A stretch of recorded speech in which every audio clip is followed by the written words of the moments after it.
My sister Vanessa showed up to my wedding wearing a pristine white dress, not beige, not ivory, pure white, and she was wearing a tiny tiara that looked like a bridal veil. When I saw her walking into the church, I froze. My mother ran over and whispered in my ear that Vanessa was just expressing her personality and that I shouldn't make a spectacle of myself on my special day.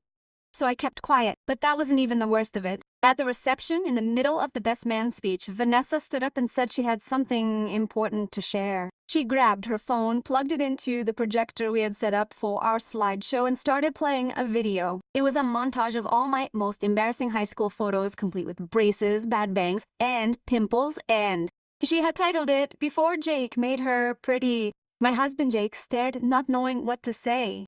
Half the guests burst out, laughing nervously. The other half looked terrified. I snuck out of my own party and locked myself in the bathroom, crying for 20 minutes. Jake found me, and we decided to leave. We missed our first dance and left the party early. The next day, my mom called to tell me that Vanessa had only been joking and that I was too sensitive.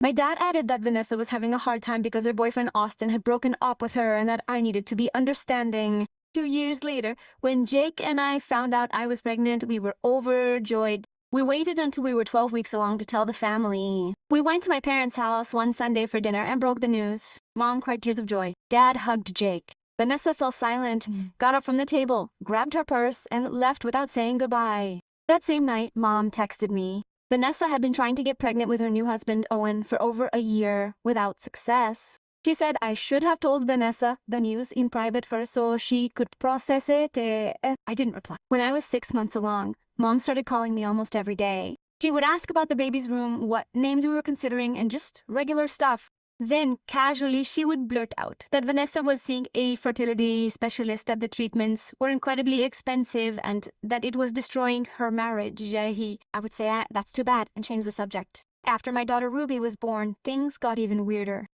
Vanessa showed up at the hospital uninvited, pushed Jake aside, and went straight to pick up the baby. She picked her up without asking and started crying, saying that Ruby was like family. A nurse had to make her put her back because I needed to breastfeed. 3 weeks later, Mom asked Jake and me to come over to her place but without the baby. We left Ruby with Jake's sister and went over. My parents were sitting at the kitchen table waiting for us, their faces serious. Dad said they had something serious to talk about. Mom explained that Vanessa was having a hard time with infertility, that her mental health was suffering, and that since everything had come so easily to me and she already had Ruby, maybe Vanessa could be more involved in her life as a kind of second mother. I laughed because I thought it was a joke. It wasn't. Dad suggested that Vanessa babysit Ruby regularly and even have sleepovers on the weekends when she was older. Mom insisted that it would help Vanessa feel fulfilled while she continued trying to be a mother. They kept saying it wasn't fair that I had conceived so quickly when Vanessa wanted it so badly. Jake asked if they were serious. Dad said they were just trying to find a solution that would benefit everyone.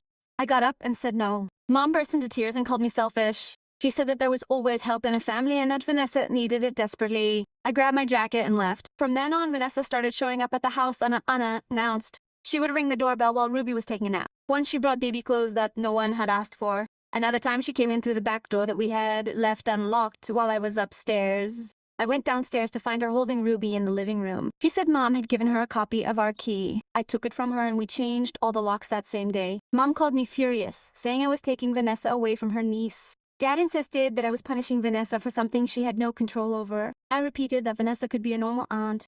Mom replied that in normal families, joy is shared and that I was monopolizing my daughter. The last straw came on Ruby's first birthday. We celebrated it in petit comité with only close friends and Jake's family. We didn't invite my parents or Vanessa because we knew there would be trouble.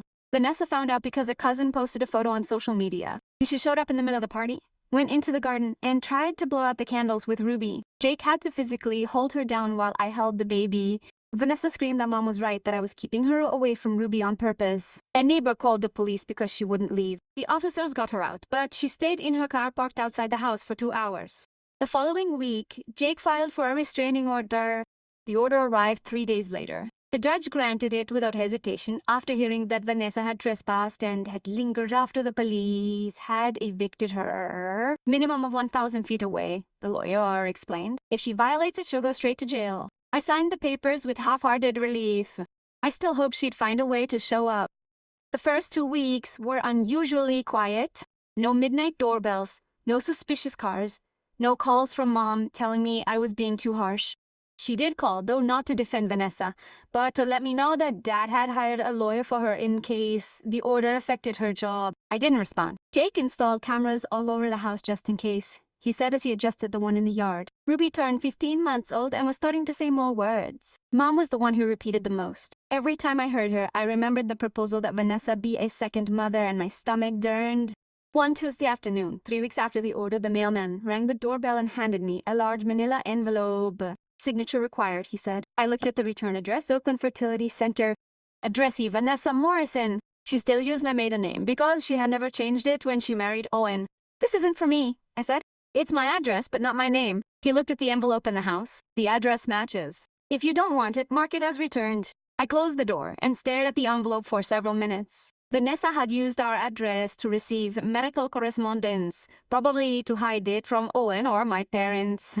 I should have just returned it, but I didn't. I opened it. Inside was an itemized statement, treatments received, costs, outstanding payments, and a letter from the center. Dear Mrs. Morrison, as a reminder, your injectable birth control regimen is about to expire. Please make an appointment to renew it. As we discussed on your last visit, depot injectables are ideal for those who want to prevent pregnancy long-term without worrying about the daily pill bella. I read the letter 3 times. Birth control. Preventing pregnancy. I reviewed the statement. No sign of fertility treatments, inseminations, INF, or specialist consultations, just auto-pay, appointments, and birth control renewals.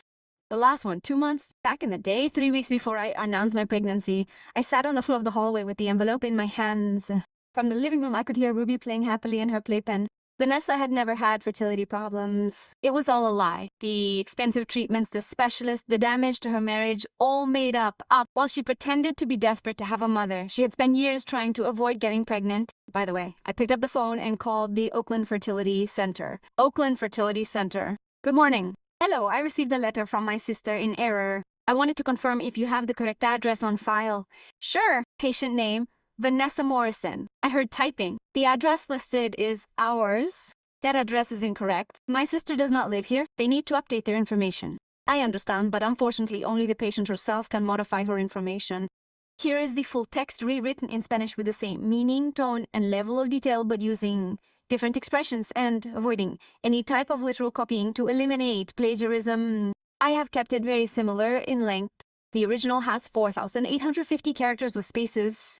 This version has 4,930 entries. She will have to call in person. I can find out how long she has been a patient of yours. More typing. For 3 years. 3 years. Vanessa had been on birth control for 3 years. That's exactly the same amount of time. She said she was desperate to get pregnant, and her last appointment was just 2 months ago. Is that correct? For the quarterly injection of Depo-Vera? Thank you. I hung up. Depo-Vera, one of the most reliable forms of birth control available. 1 dose every 3 months makes it virtually impossible to conceive while on it, Jake got home 2 hours later. Ruby was napping. I was still on the floor in the hall, surrounded by all the paperwork as if a paper bomb had exploded. What happened? He asked as he dropped his briefcase. I showed him everything. The letter, the bank statement. I told him about the call to the medical center. Jake read through each page in silence. I could feel his jaw tightening as he said, I'm sorry. 3 years, he said finally. 3 years of lying about infertility. It was all fake. The expensive treatments, the specialists, everything. Why the hell did he just sit down next to me? Why would anyone do that? I thought about each memory, which now took on a completely different meaning. Vanessa getting up from the table at family dinner the day I announced my pregnancy. My mother repeating how Vanessa had been trying for over a year. The conversations about the expensive treatments because she didn't want to have her own child. I said slowly. She wanted an excuse to keep mine. Jake stared at me. This is crazy. I know. We have to tell someone. Who? My parents? I let out a bitter laugh. They'll say I'm making this all up to bring Vanessa down. And Owen, Vanessa's husband, who thought they'd been trying for years for a baby, who was paying for treatments that never happened, who was watching his wife break down every month when she got the negative test result. Owen has no idea, I said. Vanessa is cheating on him too, so she has to know. I put the papers back in the envelope. My mind was racing. Vanessa had made up a gigantic lie. She had convinced the entire family that she was infertile. She had used that lie to justify her fixation on Ruby. She had manipulated my parents into pressuring me to share my daughter while she secretly did everything she could not to get pregnant. We can't go straight to Owen, I said. If we tell him, he will confront her. She will deny everything. She will say that the documents were forged or that the clinic made a mistake. So what do we do? I stood up and hid the envelope in a safe place. We need more proof. We need Owen to find out the truth with his own eyes. How? I still don't know. I didn't sleep a wink that night. Every time I closed my eyes, I saw Vanessa in the maternity ward holding Ruby, crying because she looked so much like family. Now I understood that those tears were not from wanting to be a mother. They were the tears of someone who planned to steal her away from me. I remembered how on Ruby's first birthday she had tried to blow out the candles with her. It wasn't the affection of an aunt, it was the attitude of someone who had already considered herself the mother. It all fit together in a terrifying way. The next morning, I called the lawyer who had helped me with the restraining order. I need legal advice, I told him. Something other than the order. Go ahead, I'm listening. If a woman deceives her husband into believing that they are trying to have a child and, thanks to that lie, gets money from him for supposed treatments, that would be fraud, hush, brief, depending on whether it is joint marital money. Yes, the husband is paying for treatments that do not exist. That could be marital fraud, and of course more than enough grounds for divorce. Why do you ask? Because my sister is doing exactly that. Do you have proof? Yes. So the husband has a right to know, but you can't give it to him directly without putting yourself at risk. It's another thing if he asks for it. Do you understand? If he comes to me looking for answers and I have documentation, I can show it to him. I hung up with a plan taking shape. Owen had to reach out to him. I couldn't go to him, but I needed something to make him doubt the Vanessa's version. I spent the rest of the day mulling it over. Jake arrived to find the house spotless. He had scrubbed the kitchen thoroughly, tidied Ruby's room, and put in 3 loads of clean laundry. When you're nervous, he said, I'm not nervous, I'm scheming. Scheming what? How do I get Owen to come to me on his own? Jake sat down. Explain. I can't contact him directly. It would sound like pure spite, like I'm trying to destroy his marriage. And that's not what you want at all. I don't want to destroy anything. I want the truth to come out, for Owen to see what his wife is really like, and for my parents to understand that I didn't make up any of his behavior, and how you get him to come to me by just letting doubts naturally arise. It was vague, I know, but something told me it wouldn't be long. Vanessa was careless. She had used my address to receive secret medical mail. She had kept up the lie for 3 years. Sooner or later, she would make a mistake again. I just had to be prepared. The opportunity came 5 days later. Owen told me, she wrote, we can talk. It's important. We hadn't texted since Ruby's birthday, the day the police took Vanessa out of the house, so I sent him the address of a coffee shop 20 minutes away. Neutral ground, public and safe. Jake wasn't sure. And if it's a setup, if she sends it, Vanessa has a restraining order. If Owen shows up on my behalf, she'll get in bigger trouble. Besides, I'm going alone. If he sees you, he'll shut down. Jake gritted his teeth, but agreed. Phone on. I'll call you in 45 minutes. If you don't answer, I'll come over. I got there 10 minutes early, ordered a black coffee, and sat by the window. From there, I could see the door and the street. Owen showed up on time. He looked awful. Deep circles under his eyes, several days' growth of beard, wrinkled clothes. He sat across from me. Thank you for accepting. What did you want to talk about? Vanessa. I can't talk about her. There's a restraining order. I know. I'm not here for her. I'm here for me. I waited. I wasn't going to make it easy for her. I need to ask you a question, and I need you to be honest. Go ahead, Vanessa. Did she ever tell you that we were having trouble conceiving? The question didn't surprise me. It was exactly what I expected. Yeah, my mom told me that several times. And you believed her? I had no reason to doubt it. Owen rubbed his face with his hands. I found some receipts in her car from the Oakland Fertility Center. My heart sank. And what did they say? That's the weird thing. They weren't talking about fertility. They were talking about birth control, about Provera. Shut up. Do you know what that is? She asked. Yes. So you know it's the exact opposite of trying to get pregnant. Yes, I confronted her. She told me they were old receipts from before we were married, that she had found them while cleaning and left them in the car by mistake. Did you believe her? No, I called the center pretending to be the husband worried about a bill. They confirmed that her last visit was 2 months ago. Owen looked at me, staring. Did you know? No, until a week ago. I pulled out my phone and showed him the photos, the statement, the letter from the clinic. Owen read silently. His expression went from confusion to understanding to raw pain. 3 years, she murmured. 3 years of telling me she wanted a child. 3 years of telling everyone she was infertile. I paid for these treatments that never happened. Thousands of dollars. She told me the insurance didn't cover everything. How much in total? $40,000 in the last 2 years. I almost lost my breath. She kept the medical bills. I just transferred what she asked for. She showed me bills, estimates from clinics.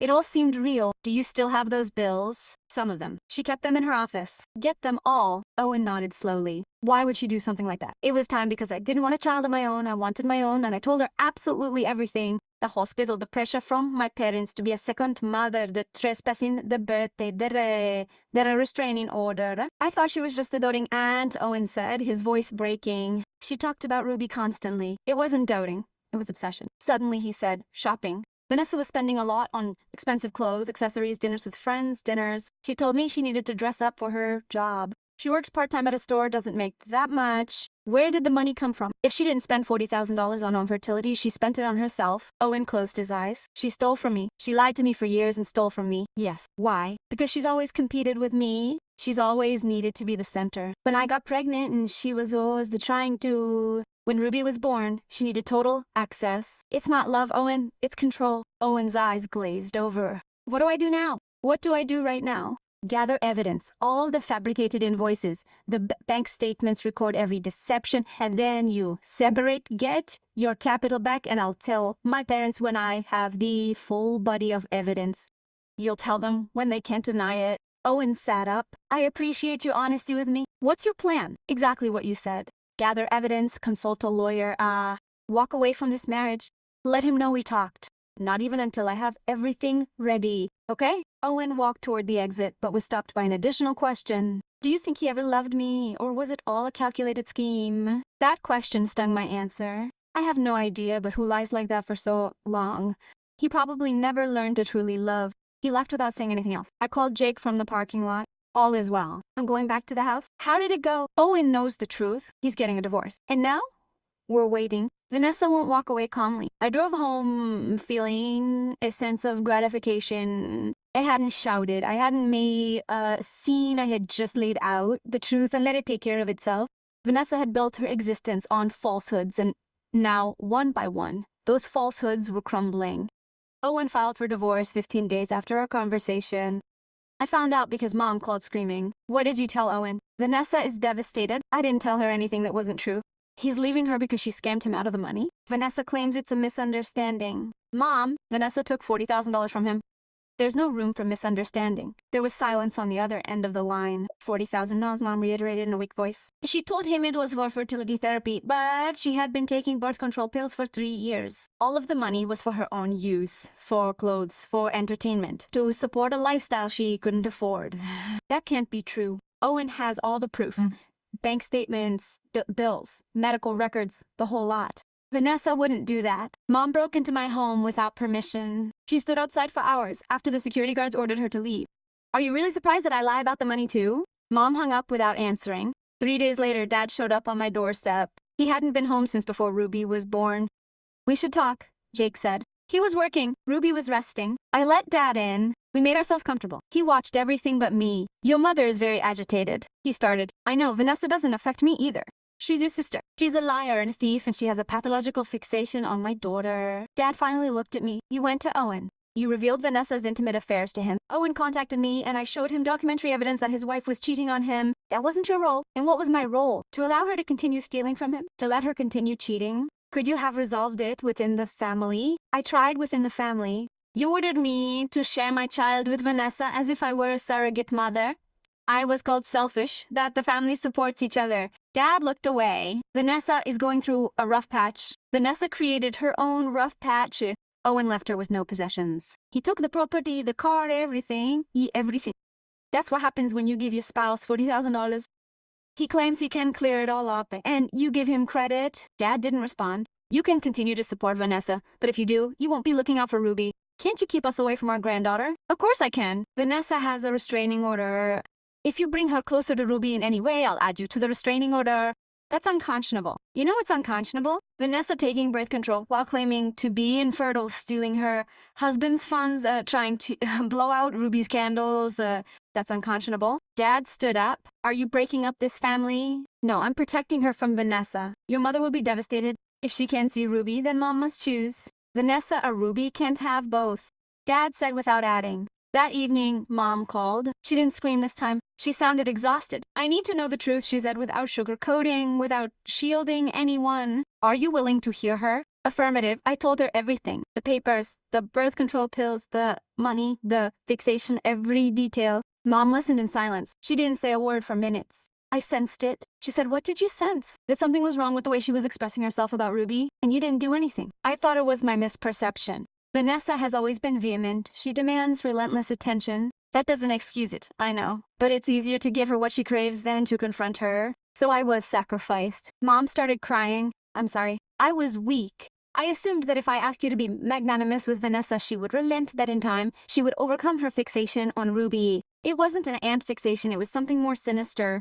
I understand now. And Dad, your father, doesn't want to face reality. Vanessa was always his favorite. From birth, she could do anything and he would absolve her. That has to stop. I know. If you wish to see Ruby, there are requirements. State them. First, you admit that her behavior was unacceptable, that what was demanded of me was wrong. I accept. Second, no contact with Vanessa until she receives genuine therapeutic help. That will be hard. I don't care how hard it is. Do you understand? Third, if you put Vanessa before me again, Ruby, it's over. I get it. And Dad agrees to these requirements? I have to talk to him. He has 7 days. After that, either they both agree or no one sees Ruby. 7 days. Right. Mom logged off. Jake arrived home to find dinner unprepared.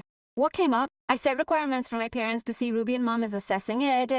Dad will probably resist. Do you think they will agree? Mom. Yes, Dad. I'm not sure. Jake hugged me. You did the right thing. I feel like I'm dismantling everything. You're not dismantling anything. You're setting up barriers that should have been in place for years. He was right, but that didn't make it any less painful. The week went by slowly. Each day I waited for a call from Mom or Dad. None came. On the 7th day, Mom showed up on my doorstep alone. Your father isn't coming, she said. He says your requirements are absurd, that you're orchestrating the situation, and I agree to everything. Every stipulation I want to integrate into life from Ruby. I invited her inside. Mom picked Ruby up. Soyoso. They weren't fake soyosos. They were real soyosos. I'm sorry she confided in me. I'm sorry I didn't protect you. I'm sorry I prioritized Vanessa. I'm sorry for everything. You'll have to prove it. Words aren't enough. I will. I swear. It was a modest, delicate outburst, but it was something. Vanessa showed up at my job 4 weeks after the divorce. She couldn't come near my home because of the restraining order, but my office was outside the 1,000-foot radius. My secretary notified me. There's a lady here. She claims to be your sister. She looks haggard. Tell her to wait in the conference room, girl. You'll see her. Yeah. I grabbed my phone, turned on the audio recording app, left it on in my pocket. Jake had suggested this to me weeks before. If Vanessa tries to contact you, record her. Anything she says could be useful later. Vanessa was sitting in the conference room, staring out the window. She looked awful. Dirty hair, wrinkled clothes, swollen eyes. "I appreciate you seeing me," she said as I entered. I positioned myself across the table from her. I set my purse down, the device still registering. "You have 10 minutes. I need your assistance." "No, please." The answer is no. Vanessa started to cry. These were not real tears. Owen left me with no assets. I have no funds. You had a job. I was fired. They claimed excessive absences because you were caught up in pursuing me. I wasn't pursuing you. I just wanted to be near Ruby. You violated a restraining order. Just once. It was a slip. 3 times. The police have the record. Vanessa wiped away her fake tears. Mom told me your requirements. How did you force her to choose between us? No one forced anyone. I offered her alternatives. You manipulated her. I told her the truth. Something you never do. What does that entail? Owen told me everything. The birth control pills, the money, the falsehoods. Yes, Vanessa tensed. Owen fabricates lies. He's furious about the breakup. I have the medical records. Those records are confidential. You didn't have permission. You used my address. They came to my house. Vanessa shifted her focus. Okay, yes, he was on birth control, but he had reasons. What were they? She wasn't prepared, but Owen was pressing. You could have confessed the truth. He wouldn't have taken it. His bloodline is conservative. They wanted offspring, so you deceived him for 3 years. I shielded him from a truth that would hurt him and the $40,000. Vanessa looked away. That capital wasn't just for me. What else? Household chores, repairs, splurges. Owen has the bank statements, hair salons, fancy dining rooms, high-end clothing, no repairs. He needed to keep up the facades. Why? Vanessa glared at me because you had everything and I had nothing. Therein lay the reality. So you stole to rival me. It was always rivalry since childhood. You were the model, I was the theatrical. Why did you choose to be that way? I didn't choose anything. That's how I was treated. Dad always spoiled me because Mom chose you. Mom didn't choose me, she did. She talked about you all the time. You bragged about how proud you were, how grown up I was. I was never good enough for you. That's why you decided to ruin my wedding. You wanted the whole world to know that you mattered too. You chose to humiliate me in front of everyone at the reception. You said it was a joke. It wasn't. It was pure cruelty. Vanessa was silent. Ruby asked, what happened there? I just wanted to be close to her. Why? Because she was the only thing you had that was valuable and that I could touch. Ruby is not a thing. I know. No, you don't. If you really knew, you would never have done what you did.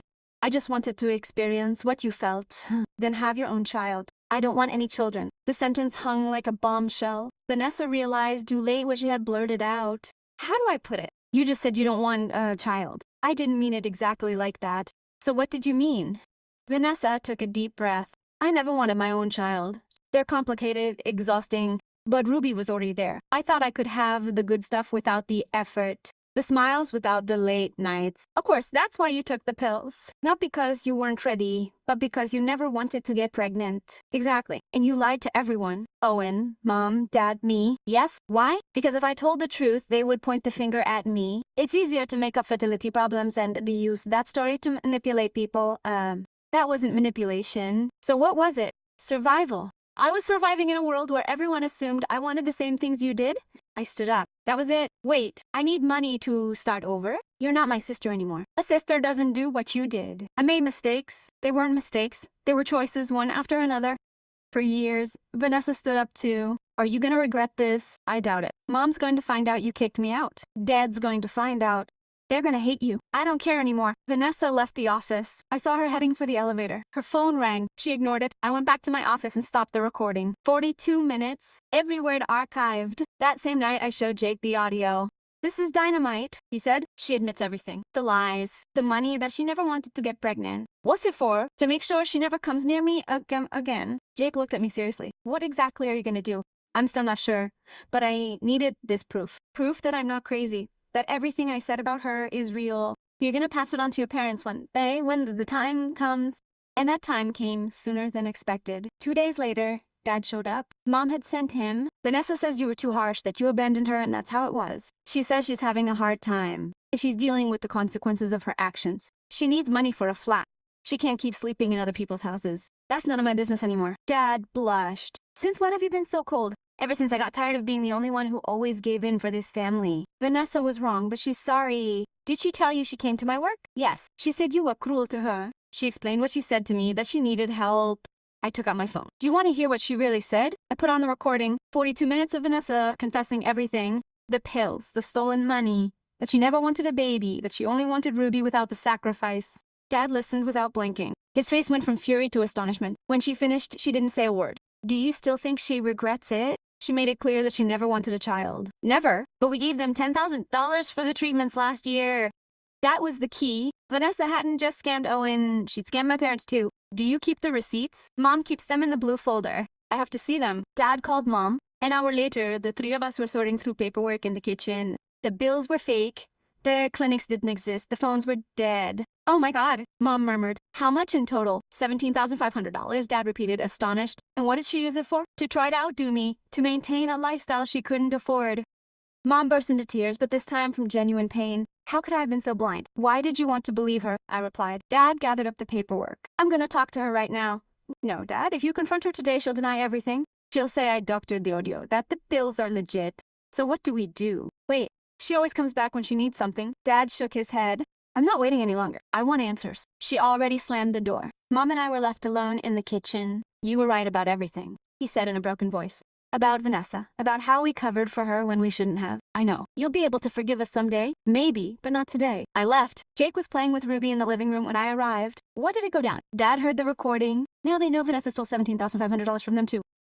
Jake whistled. That's a felony now. Dad went to confront her. I asked him not to, but he wouldn't listen. Do you think she'll confess? She'll play the victim, you'll see. And I was right. 3 hours later, Dad called, defeated. You're right, she's denying everything. She says the bills are real and that you manipulated the audio and believed her. No, but I don't know what to do. Report her. A scam is a scam. She's my daughter, stole $17,000. She hung up. I didn't sleep a wink that night. I knew Vanessa wouldn't stop. We had to end this once and for all. The next morning, I called Owen. How are you? I asked instead. The divorce is final. I got $32,000 back. She had already spent the rest. Did you know she also stole from my parents? What? I told him about the $17,500 and the fake clinics. It's worse than I imagined, Owen said. Your parents should report her. I don't know that my father still protects her. Do you need anything from me? Yes, that you declare what she did to you. If my parents decide to go legal, count on me for anything. We hung up, and for the first time in a long time, I felt like I was regaining some control. 2 days later, Mom called. Vanessa is here screaming that you're destroying her, that it's all your lies. Dad's here too. I'm on my way. Jake stayed with Ruby. I arrived with my phone ready. Vanessa was screaming at Dad. She fell over when she saw me. Here comes the big liar. I haven't lied once. You doctored the recording. Every word is real. Prove it. I can send it to a computer forensics expert. They'll confirm there are no cuts. Vanessa paled. That's illegal. You recorded me without consent. It was my office. There's no right to privacy. You can't use that against me. I'm already using it and I'll keep using it. Mom finally spoke. Vanessa, just tell us the truth. You took the money we gave you for treatments and used it for something else. Of course not. That's what it was for? Then call the clinic right now and ask for the medical records. Vanessa looked at Mom as if she'd been asked to fly. I can't. Why not? Because it's confidential medical information. If you give permission, they can send it, I said. Call. Prove you didn't lie. She glared at me. This is all because of you. You ruined my life. You ruined it for yourself. She grabbed her purse and stormed out. The door slammed shut. Mom collapsed onto the couch. It's over. I can't defend her anymore. Dad stared at the door in silence. What are we gonna do? Mom asked, her voice shaking. That's for you to decide, I said. I'm done. Vanessa is never going to be a part of me or Ruby's life again. We get it, Mom said. Dad finally spoke. I'm sorry I didn't listen. I didn't protect you. Thank you. I left knowing that something big had changed. Vanessa no longer had power over any of us. 3 years later, Ruby was blowing out 4 candles. Mom and Dad were playing games in the yard. Jake was taking pictures while I cut the cake. It was easy. Easy. Vanessa didn't show up or call. After that last scene at my parents' house, she disappeared. She moved to another state. According to Mom, she worked as a receptionist at a hotel and lived alone in a tiny apartment. Does she ask about us? I asked Mom 6 months ago. Sometimes, but she knows she can't go back until she really changes. And she has. Mom shook her head. She keeps blaming the world. She didn't answer. I wasn't surprised. Owen remarried. He looked happy, his weight lifted. Have you heard from her? He asked me one day. Nothing. She wrote to me asking for forgiveness. I told her no. Well done. We said goodbye with a hug. 2 people who survived Vanessa and are better for it. It took my parents a year to rebuild trust. Mom came to therapy with me. She admitted that she had preferred the apparent peace to protecting me. She was terrified that Vanessa would do something worse, she confessed. It was easier to put all the responsibility on you. That wasn't fair. I know, and I'm sorry. Dad took longer. He was drowning in guilt. She was my favorite, she told me one night, and I used that as an excuse not to see who she really was. And now you see her. Now I see that I didn't do her any favors by covering things up. I only made them worse. I didn't forgive them overnight, but over time I saw that they were genuinely trying to change. We set clear boundaries. Vanessa, there is no mention of her in front of me. No suggestions of reconciliation. No talk of second chances until she demonstrates with actions and not words that she has changed. And to this day, that hasn't happened. I gave her a chance in the past, but there was no forcing me to forgive her. They followed all the rules to the letter. Ruby already had a little sister. Emma had come into the world the year before. Jake and I had created the family we had always dreamed of. No conflict, no venom. Life was peaceful, and that was ideal. One afternoon, my phone rang. A number I didn't recognize. Hello, it's me, Vanessa. How the hell did you get this number? It doesn't matter. I need to talk to you. There's nothing to say. Please, just 5 minutes. I needed to end it, but curiosity won. You're 2. I've been in real therapy for 2 years. I'm working on getting better. I'm happy for you. I want to apologize for absolutely everything. For the wedding, for Ruby, for lying about fertility, for the money, for every single thing. Okay, that's it. What else do you expect me to say? I don't know that you forgive me, that we could try to get our relationship back together. Dejev, I don't forgive you and we're not going to get anything back, but you just said, I'm sorry. Say it was okay. I said it's okay for you to apologize, to go to therapy, to work on yourself, but that doesn't take away what you did, nor does it mean that I want you in my life. Silence on the other end of the phone. Technically, you're my sister. Yes, but sisters don't do what you did to me. I've really changed, maybe, but that doesn't erase 3 years of hell, of bullying, of constant manipulation. So I will never be a part of your life, ever. And Ruby and Emma, they don't even know you and they never will. That's so cruel. It's not cruelty, it's protection. Something I should have done a long time ago. Mom said you'd give me another chance if I'd really changed. Mom was wrong. Vanessa burst into tears. This time they felt like real tears. I don't know how to go on living knowing that I've lost you forever. You'll learn. Just like me, I learned to live without a sister who truly loved me. I did love you. Did you want what I had? You never loved me truly. I hung up. Jake appeared in the porch. Who was it? Vanessa. What did she want? To apologize, to get my life back. And what did you tell her? No. Jake hugged me tight. Are you okay? Yes. And I'm surprised at how okay I am. That night, after I put the girls to bed, I settled down on the couch next to Jake. Do you think I was too harsh? I asked him. You were honest. That's all. Part of me feels guilty. Why? Because she's my sister. Because she's alone. Because maybe she has changed. Even though she has changed, you don't owe her anything. She brought this on herself. I know that. And you have every right to protect yourself and your daughters. Like always. She was right. Months later, Mom called me. Vanessa's getting married. How great for her. I thought you'd like to know. Not really, but thanks for telling me. He asked if you were going to the wedding. I said no. How is she? Better, I think. She seems more stable. The groom is a good person. I hope he's happy. And he meant it in a way that hurt. I didn't wish Vanessa any harm. I just wanted her far away from me. Today, Ruby is 5 years old. She's a confident, loving girl, with no idea of the disaster that happened before her memories began. Emma is 2, and just as cheerful. My parents are part of their lives. Grandparents who are present but who respect boundaries. Jake and I just bought a bigger house with a huge garden where the little ones can run around. Vanessa exists somewhere living her own story. According to Mom, she's still in therapy, still married, and works organizing events. I don't ask for details because they don't interest me anymore. My life has no room for the chaos that Vanessa brings. I have everything. A family that truly loves me, healthy daughters, a solid marriage, serenity. And that's the best revenge. Not to destroy her, not to expose her, not to sink her, to simply live well, to live fully, to live without her. Because in the end, the most resounding victory is to build a life so beautiful that whoever tried to ruin it ends up being completely insignificant, Okay.